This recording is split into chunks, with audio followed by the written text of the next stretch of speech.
నమస్తే, welcome to Sakshi family. This is Durga.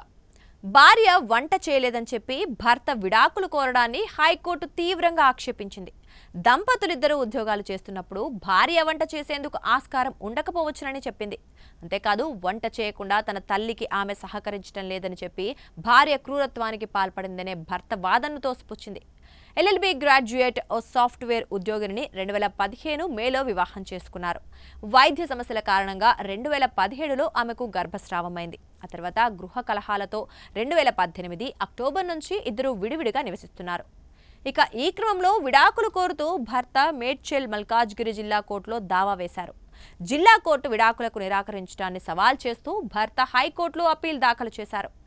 ఈ petition పై justice Moushumi Bhattacharya, justice Nagesh Bhimapaka ధర్మాసనం విచారణ చేపట్టింది. జిల్లా కోర్టు ఇచ్చిన తీర్పును సమర్థిస్తూ ధర్మాసనం ఆసక్తికర వ్యాఖ్యలు చేసింది.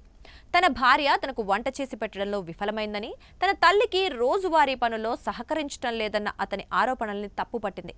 సాఫ్ట్వేర్ ఉద్యోగిని కావడంతో విభిన్న పనివేళల దృష్ట్యా ఆమె వంట చేయకపోవటాన్ని తీవ్రంగా పరిగణించలేమని, దాన్ని క్రూరత్వంగా పేర్కొనలేమని అభిప్రాయపడింది.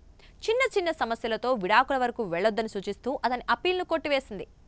సాక్షి టీవీ ప్రసారాలను నిలిపివేయడం చట్టరీత్యా నేరం. సాక్షి టీవీ ప్రసారాల కోసం మీ స్థానిక కేబుల్ ఆపరేటర్ను వెంటనే సంప్రదించండి. DTHలో, ఇంటర్నెట్లో కూడా సాక్షి టీవీ ప్రసారాలను వీక్షించవచ్చు.